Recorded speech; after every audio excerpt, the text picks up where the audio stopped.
Bonjour et bienvenue sur la chaîne YouTube du site gobage.com. Aujourd'hui, je vous propose le montage d'un moucheron. Pour réaliser ce montage, vous allez avoir besoin d'hameçons. Alors des hameçons standards, taille 18 à 22. Bien sûr, plus ils sont petits, plus le montage sera délicat. Pour faire les cercles, on va utiliser des pelles de coque Limousin, éventuellement du Pardo. Pour faire le corps, on va prendre du dubbing. Alors il faut un dubbing assez fin. Là, je vais prendre du noir. Le fil, vu la taille des hameçons, je vais prendre du nanofil, qui a l'avantage d'être très fin. Et pour la collerette, on va utiliser des plumes de cul de canard sauvages. Ce sont des plumes qui sont pas très grandes, mais qui sont d'excellente qualité. Il n'y a quasiment pas de duvet et c'est vraiment très agréable à travailler. Voilà, vous pouvez constater, il n'y a quasi pas de duvet à la base.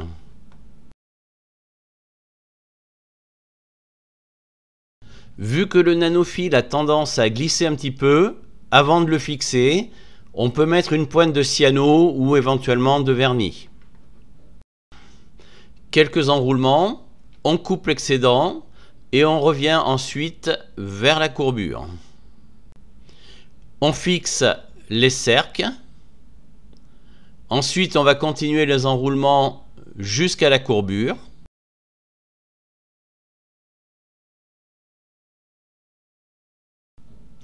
Une demi-clé.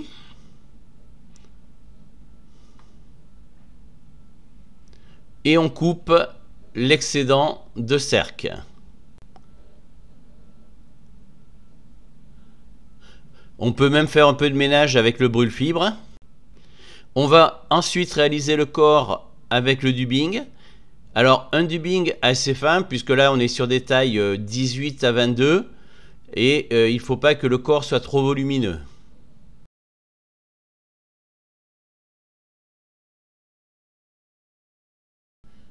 Alors je l'ai déjà dit, mais je procède toujours par petites touches pour le dubbing.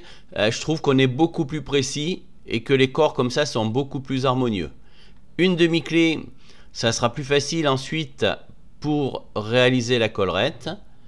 On part la plume de canard, c'est-à-dire qu'on rabat les fibres de chaque côté, on coupe la pointe.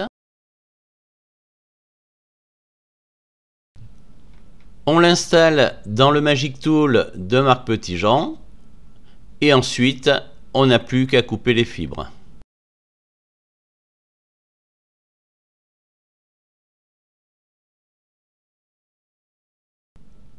On sépare le nanofil en deux. Alors cette opération se fait assez facilement avec une aiguille.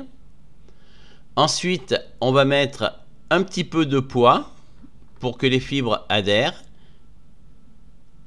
Et on va twister. Il ne faut pas hésiter à bien vriller le fil, car comme je le disais tout à l'heure, il est assez glissant. Et si on n'emprisonne pas suffisamment bien les fibres, elles vont sortir lorsqu'on va réaliser la collerette.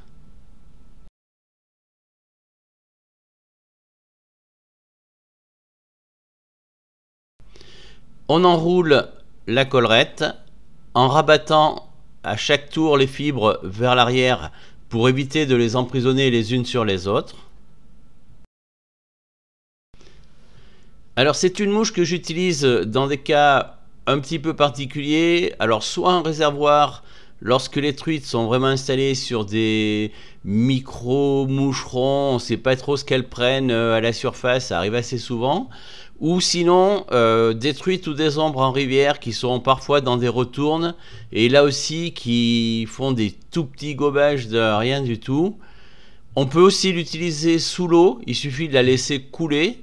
C'est un cul de canard, il va être dans la pellicule et c'est assez redoutable comme modèle.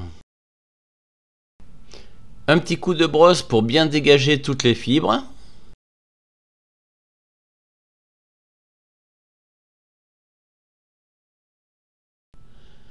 On fait la tête en même temps que le nœud final. Alors c'est un fil qui est très résistant, le nanofil, et on peut vraiment serrer. ce qui fait que le fil repasse sous les enroulements et il n'y a quasi aucune chance que ça se défasse à l'usage. Ça évite de mettre de la cyano ou du vernis.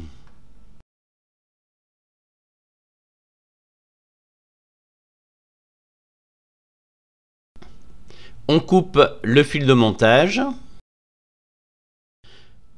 On rabat les fibres de cul de canard vers l'avant pour les égaliser.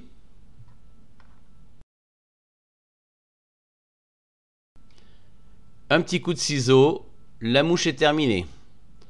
Voilà, c'est à vous, bon montage. Comme d'habitude, n'oubliez pas de les commentaires, les petits pouces bleus, de vous abonner et de partager la vidéo. À bientôt!